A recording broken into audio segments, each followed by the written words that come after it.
kalsada naman nagpalipas ng gabi ang ilang pamilyang apektado ng sunog na sumiklab kagabi.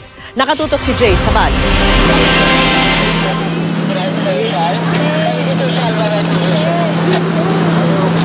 Pilit ginigising si Jerilyn Placer ng kanyang kapatid matapos himatayin ng sumiklab ang apoy sa katabing bahay nila. 11:35 kagabi sa Sitio San Roque 2, Barangay Bagong Pag-asa, Quezon City. Ang bombero at rescuer agad siyang nilapatan ng paunang lunas. Nararamdaman mo ba yung paglalabo ng kamay ko? Nararamdaman mo? Ha? Nararamdaman mo? Hindi po ako nakahinga. Tumakbo ka palabas. Nila ako ng kuya ko. Mabilis kumalat ang apoy dahil gawa sa light materials ang mga bahay. Kanya-kanyang salba ng gamit ang mga residente, habang ang mga bumbero sinuong ang mga eskinita para mabugahan ng tubig ang apoy. Nagising kami sa ingay. Oo. Nagsisigawan. Oo. Yung misis ko natarantan eh. Oo. Kaya ang ginawa namin, labas na lang kami. Wala nang dikit na sa amin yung apoy.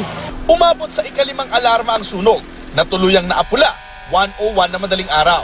Normal yung mayroon tayo laging difficulties pag informal settlers dahil ay light materials, mausok siya.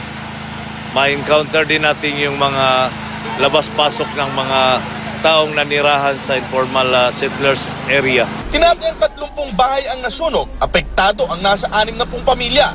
Pero karamihan sa kanila, binalikan ang kanilang mga bahay o kaya nagpalipas ng magdamag sa tabing kalsada. Ayon sa ilang nakausap naming nasunugan, wala raw evacuation area na inassign sa kanila. Doon lang din sila babalik, ayusin yung mga bahay-bahay kasi maraming ayaw pang umalis dito. Ano po bang hinihintay ng mga tao dyan? Yung relocation po na ginagawa po sa Tandang Sora. Inaalam pa ang sanhi ng apoy.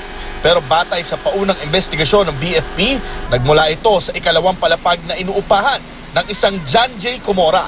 Tinatayang nasa 400,000 pesos ang halaga ng ari-ari ang natupok. Jay Sabale, nakatutok. 24 oras.